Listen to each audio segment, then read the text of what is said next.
Imagine waking up one day and realizing that everything you've ever believed, the news you've trusted, the history you were taught, even your own opinions, weren't formed naturally, but carefully planted.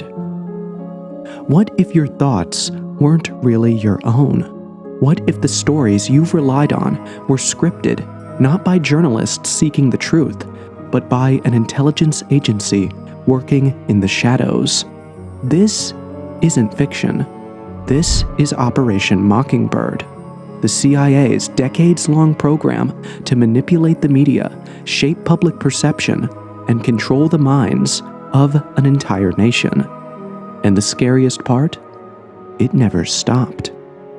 And if they controlled the news then, what makes you think they don't control it now? We'll know our disinformation program is complete when everything the American public believes is false. William J. Casey. That is the exact word from the former United States Director of Central Intelligence to show you how far they were willing to go. And they went really far. In 1977, journalist Carl Bernstein released an article in Rolling Stone with a serious allegation that hundreds of American journalists were working with the Central Intelligence Agency.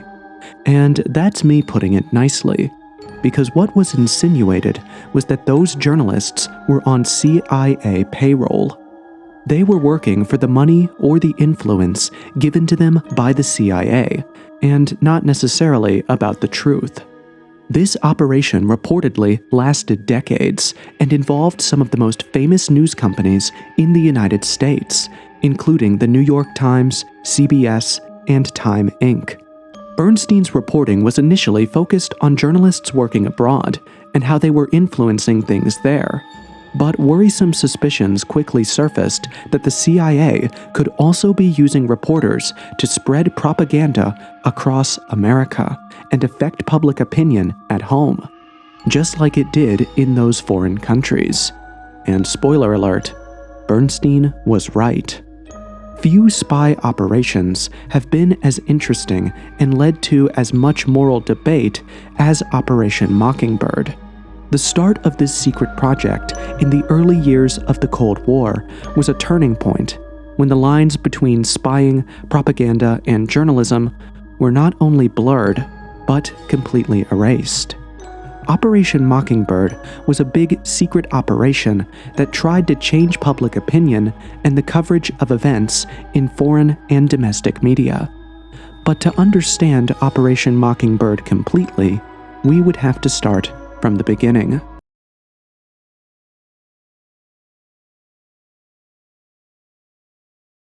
As with all things secret and vile, it all began when the CIA was created in 1947 in reaction to the changing political situation in the world after World War II.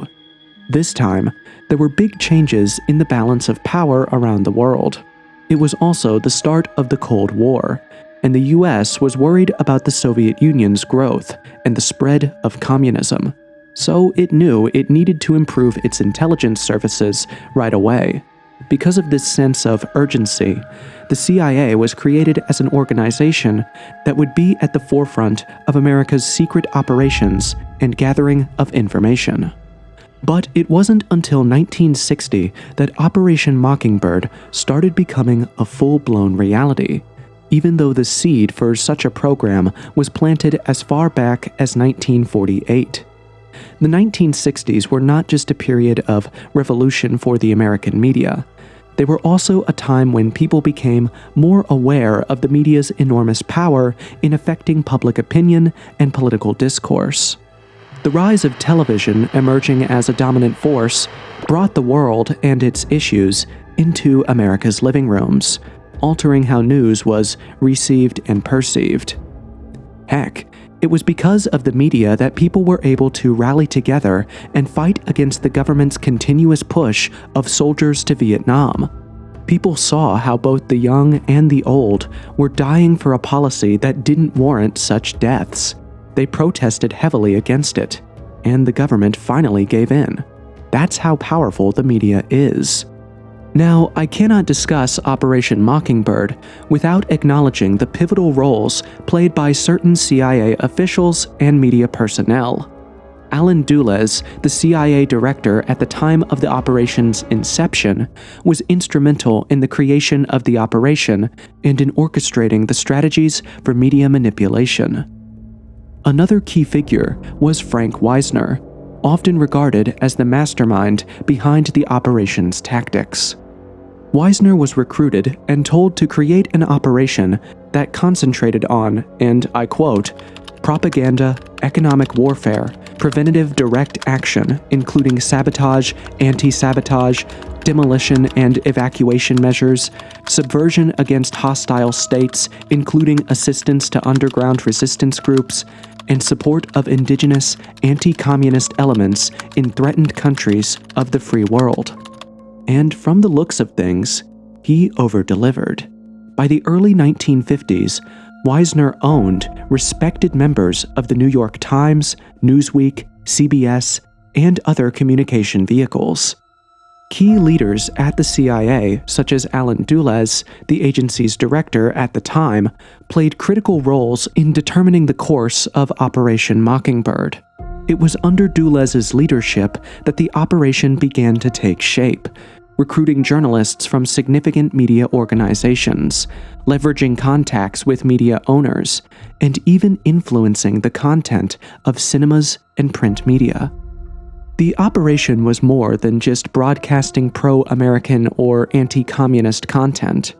It was about influencing the entire narrative to ensure that global perception matched U.S. aims. At its core, Operation Mockingbird was an ambitious CIA program, a covert initiative with a clear but difficult goal, which was to influence and control the media in the United States and abroad. This notion sprang from the conviction that media could considerably alter public opinion, and as a result, influence the geopolitical balance of power during the Cold War. But the major goal was to oppose communist propaganda and maintain the dominance of narratives favorable to U.S. policy goals. One of Operation Mockingbird's key tactics was to recruit renowned journalists from major media outlets. These individuals were carefully chosen for their influence, credibility, and capacity to sway public opinion. The CIA targeted journalists from respectable newspapers like the New York Times and the Washington Post, as well as magazines like Time magazine. That's like finding out Joe Rogan works for the CIA as a disinformation agent, or finding out that this channel also works for the CIA. Which, ironically, it was because of their credibility to never bend the truth that made these people appealing to the CIA and the viewers. The CIA would swoop in, make an offer that is too good to pass up, and the viewers wouldn't know that the source of information that they thought was clean was now corrupted. These journalists were not just encouraged to write favorable pieces, they were surreptitiously employed as CIA assets, paid to produce content that backed U.S. goals, notably those involving the development of anti-Soviet and anti-communist ideology. The CIA used these covert contacts to ensure that news coverage matched its goals, providing a narrative that frequently omitted or misrepresented difficult truths. The purpose was to impact public opinion, not only in the United States, but also around the world, ensuring that American acts were seen positively, while communist or Soviet actions were shown negatively or evil. Some of the journalists hired by the CIA were paid handsomely. The payments were typically substantial, with some accounts claiming that journalists were paid up to $500,000 for their contributions to the CIA's goals. Keep in mind that this was in the 60s/70s, so that's a lot of money. One of the most well-known persons linked with Operation Mockingbird was Philip Graham, the owner of the Washington Post. Graham, a close associate of prominent CIA officials, was allegedly involved in helping the agency's media manipulation methods. As the owner of one of the biggest media powerhouses, he wielded tremendous power in Washington's political circles, and it is believed that he played a key part in shaping the Washington Post's editorial attitude in ways that favored CIA interests. The partnership between Graham and the CIA was critical in ensuring that the Washington Post served as a conduit for pro-American propaganda. During the height of the Cold War, under Graham's leadership, the Washington Post published numerous pieces that characterized Soviet acts negatively, while stressing U.S. efforts to resist communism. Another influential journalist under the control of Operation Mockingbird was Joseph Alsop. Other journalists willing to promote the views of the CIA included Stuart Alsop, New York Herald Tribune, Ben Bradley, Newsweek, James Reston, New York Times, C.D. Jackson, Time Magazine, Walter Pincus, Washington Post, and lots more. All these journalists were juggernauts during their time. Operation Mockingbird's influence did not end at the U.S. border, as stated earlier. The CIA's influence stretched far beyond American media outlets, with international journalists recruited to affect public opinion in other countries. The Cold War was a global battle, and the United States strove to control both internal and international narratives. Journalists from Western Europe, Asia, and Latin America were reportedly recruited to assist the U.S. government's interests. The use of foreign media sources was especially crucial in areas where the U.S. was attempting to contain communist revolutions, such as Latin America and Southeast Asia. By controlling the narrative, the CIA hoped to influence how the rest of the world perceived the ideological conflict between capitalism and communism, or even start a revolt that would lead to the overthrow of the current government. It was that powerful.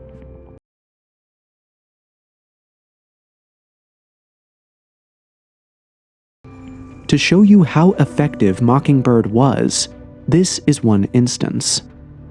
Joseph McCarthy, a U.S. senator, saw how influential the Mockingbird program was and began accusing other senior members of the CIA of being security risks.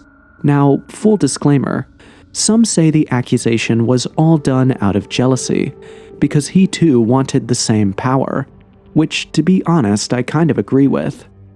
McCarthy claimed that the CIA was a sinkhole of communists, and claimed he intended to root out 100 of them.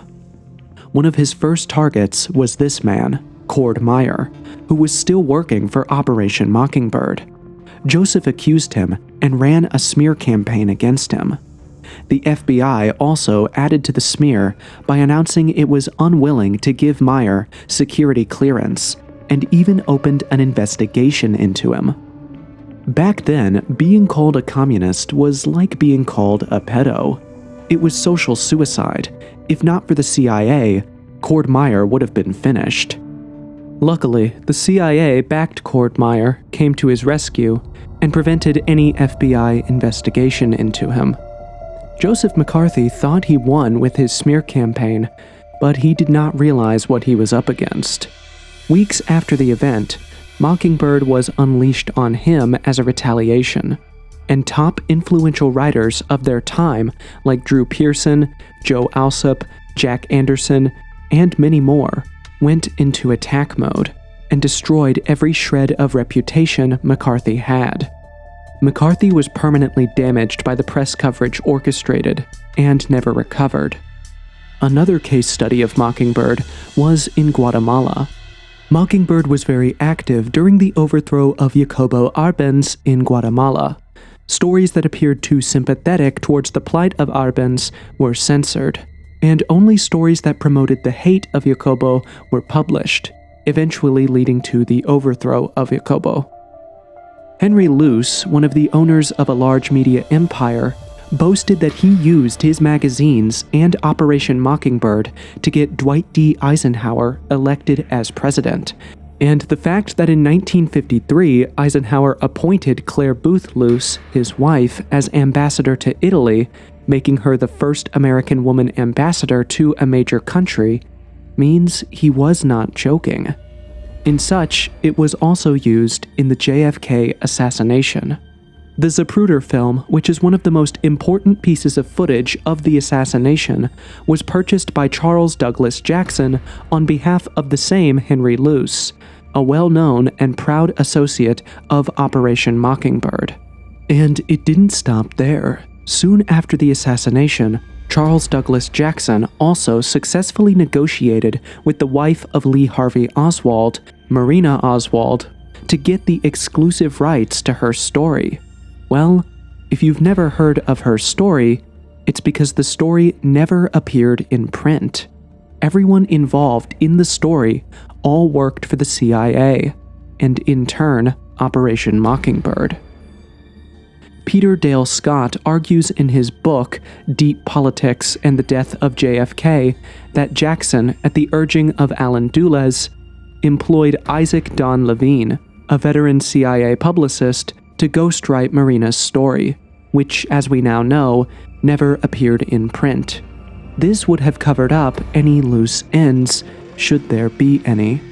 Unfortunately, the assassination of JFK was too big for Operation Mockingbird, and no matter how hard they tried to spin whatever narrative they had in play, it never worked or added up. Then, the Watergate scandal happened in 1972, which blew the lid on it. This was how Carl Bernstein became aware of Operation Mockingbird, as things weren't adding up during his investigation. The Watergate scandal was a major political scandal in the United States that involved President Richard Nixon's administration. It happened on June 17, 1972, when people working for Nixon's re-election campaign broke into and planted listening devices in the Democratic National Committee headquarters at the Watergate office building in Washington, D.C. It is almost certain that Bernstein had encountered Operation Mockingbird while working on his Watergate investigation. Cord Meyer's role in Operation Mockingbird was further exposed in 1972 when he was accused of interfering with the publication of a book, The Politics of Heroin in Southeast Asia by Alfred W. McCoy. The book was highly critical of the CIA's dealings with the drug traffic in Southeast Asia. The publisher who leaked the story had been a former colleague of Meyer's when he was a liberal activist after the war. By the way, all these shouldn't be confused with Project Mockingbird, which is another operation by the CIA that involved spying and tapping the phones of two journalists in the 1960s. The same name, but two different operations. One involves spying and the other involves mind control, because that is what this is, controlling the thoughts of people. Though I won't be surprised if they are linked in one way or the other. This program continued for years in the shadows, with whispers here and there. Those who spoke about it publicly, talking about how the government controls the media or mind control, were laughed at. And the CIA did what it does best, which is deny, deny, deny. One thing that always scares me with stories like this is that these are the ones we know of. These are the ones that didn't do well. There are numerous operations within Operation Mockingbird that went well. And trust me, the ones that did really well, you and I will never hear about it. For an operation to be supported for close to 50 years means they recorded a large amount of success to warrant that support. But there's a saying that everything that goes up must surely come down, and Operation Mockingbird was finally about to crash land.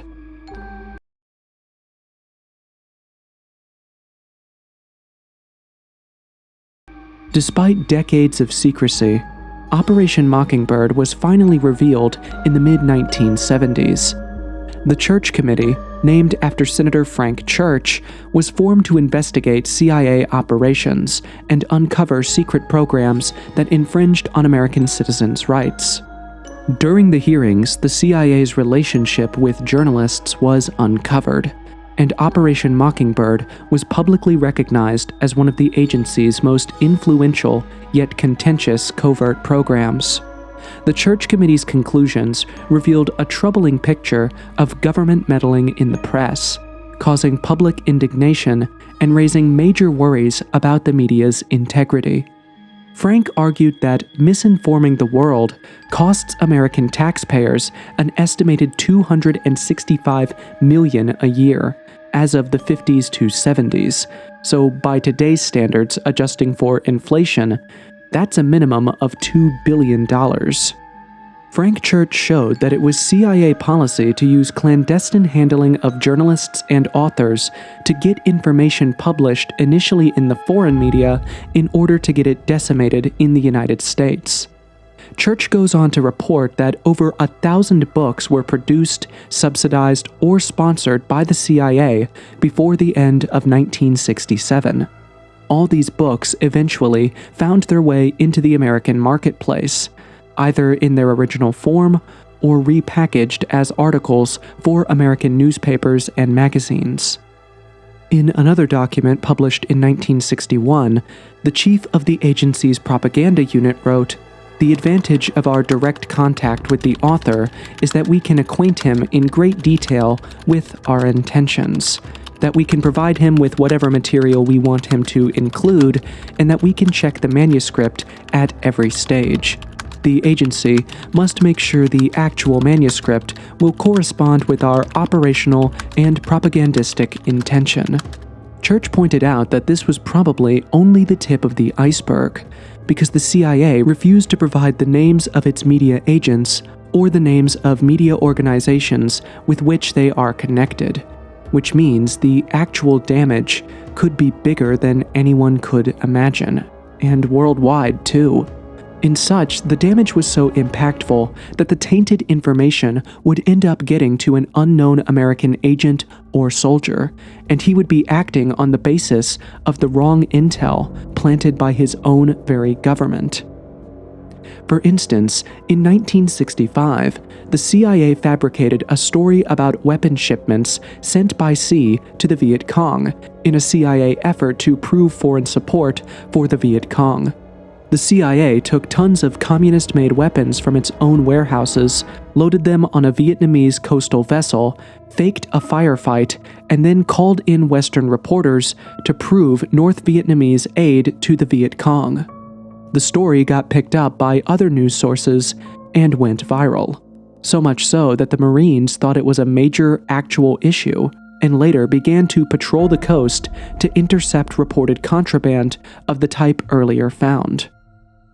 Now, not only do we not know the total number of people and media houses working for the CIA, we also don't have an idea about the payments, as they were not documented. And if these payments were not documented and accounted for, there's no accountability, which points to a strong possibility of financial corruption taking place. Church comes up with this conclusion to his examination of this issue, and I quote, "In examining the CIA's past and present use of the U.S. media, the committee finds two reasons for concern. The first is the potential inherent in covert media operations for manipulating or incidentally misleading the American public. The second is the damage to the credibility and independence of a free press, which may be caused by covert relationships with the U.S. journalists and media organizations." As a result of this investigation and public outcry, in February 1976, George Bush, the recently appointed director of the CIA, announced a new policy. Effective immediately, the CIA will not enter into any paid or contract relationship with any full-time or part-time news correspondent accredited by any U.S. news service, newspaper, periodical, radio, or television network or station. However, he added that the CIA would continue to welcome the voluntary, unpaid cooperation of journalists. Following these revelations, the CIA was heavily criticized for its actions. The operation was apparently shut down, and the agency claimed that it stopped manipulating journalists in the 1970s. However, some critics say that Operation Mockingbird's influence never fully faded. Instead, it simply became clandestine or adapted to new techniques of media control. According to researchers such as Steve Kangas, Angus McKenzie, and Alex Constantine, Operation Mockingbird was not closed down by the CIA in 1976. For example, in 1998, Kangas argued that CIA asset Richard Milan Scaife ran Form World Features, a foreign news service used as a front to disseminate CIA propaganda around the world. He was also the owner of the Pittsburgh Tribune, which fits perfectly with the modus operandi of how Operation Mockingbird works. Now, this is where it gets strange. On February 8, 1999, the same Kangas was found dead in the bathroom of the main office of the same Richard Milan Scaife.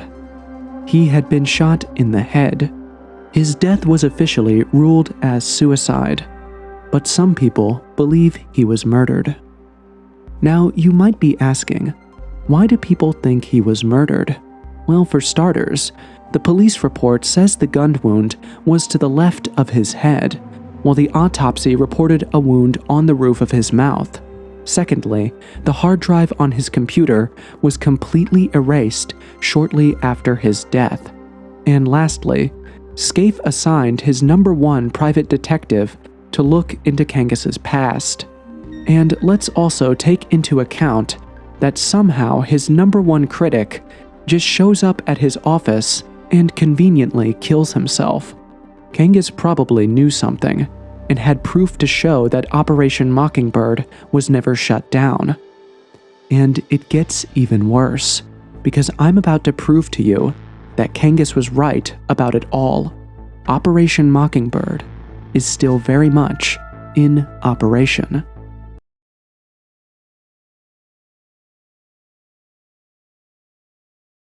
The media's role in the lead-up to the Iraq War presents a striking parallel to Operation Mockingbird. Many prominent news organizations, including corporate news outlets and public broadcasters like NPR and PBS, echoed the Bush administration's language in the weeks and days preceding the Iraq invasion. This is the same Bush who also worked for the CIA, by the way. They reiterated the assertions that Iraq possessed weapons of mass destruction and yellow cake uranium. Just as journalists covering Operation Mockingbird pushed particular government positions, Fox News figures like Bill O'Reilly pushed the pro-war narrative on their platforms.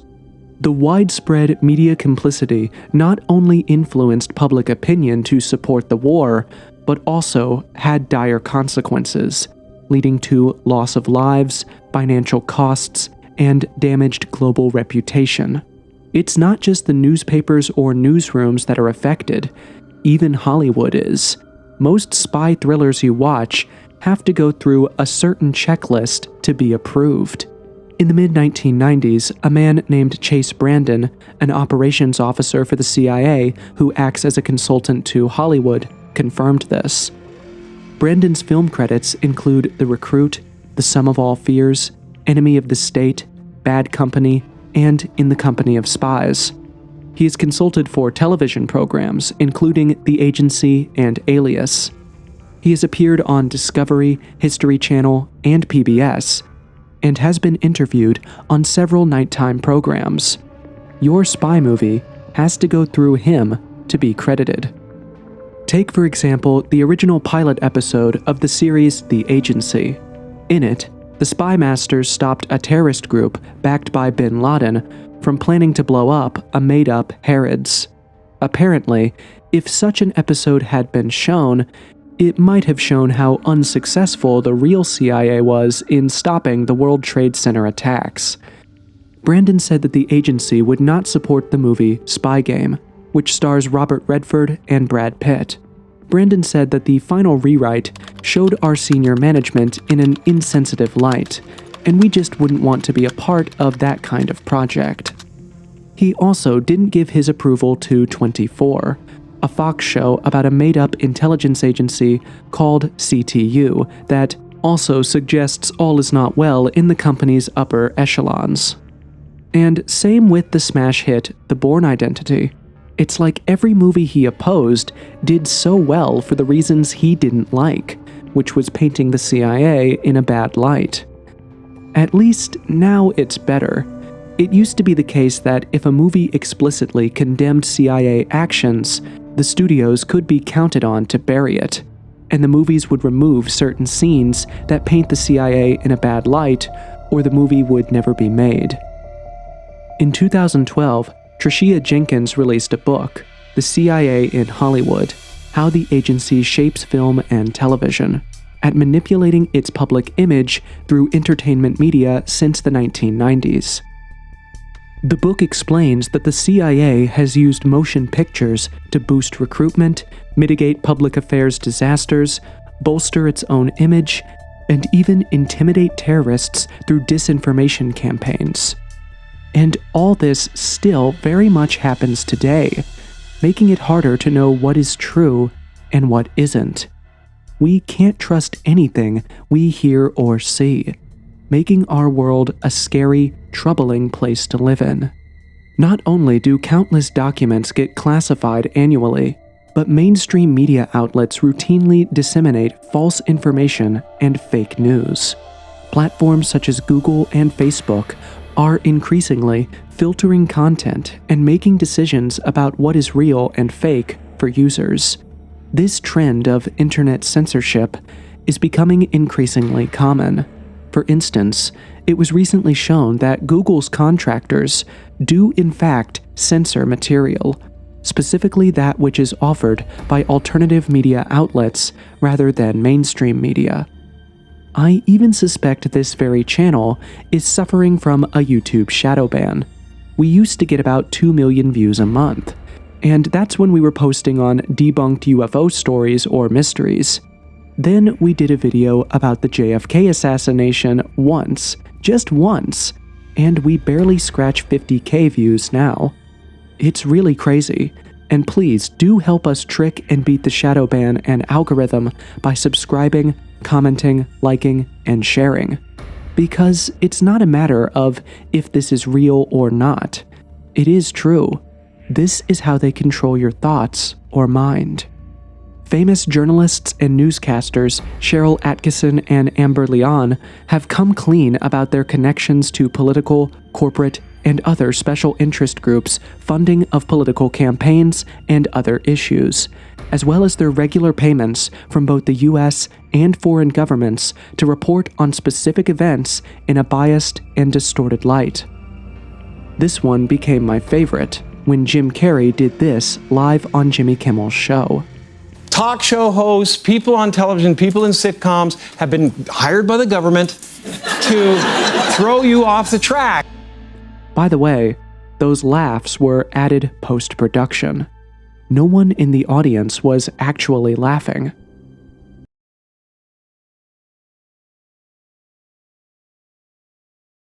Usually, I have something to always say to show both sides, but in this peculiar case, there's nothing to say.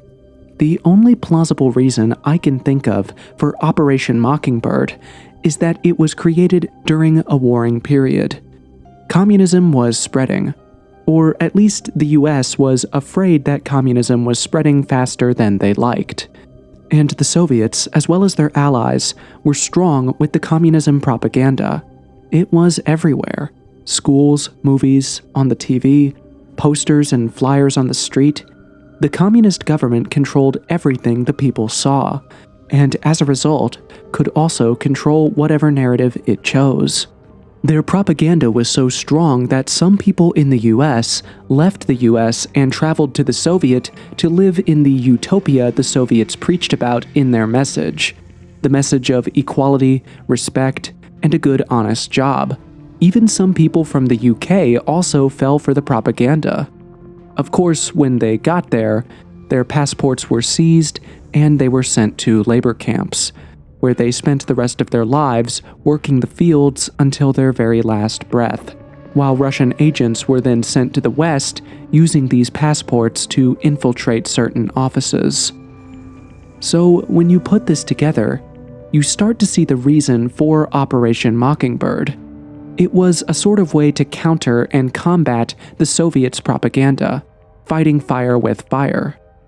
In such, that is exactly why in the 1950s, the CIA commissioned an animated film version of George Orwell's Animal Farm, which was an allegorical account of the Russian Revolution and Soviet government, to serve as propaganda. And boy oh boy, it did well. That's when the CIA started meddling in Hollywood, and we got Rocky IV, where an American boxer battles with a robotic Soviet fighter. Heck, that's how James Bond was created. Ian Fleming's novels about James Bond were written in the 1950s and were motivated by tensions with the Soviet bloc. Also, during the Church Committee hearing, another investigation known as the Pike Report was carried out. The Pike Committee was the U.S. House counterpart to the Church Committee of the U.S. Senate. The congressional committees were part of an effort to push back against the imperial presidency, an executive branch seen as encompassing a national security state with vast, unchecked power at the helm of a superpower. Some of the people that the Church Committee interviewed were also interviewed by the Pike Committee.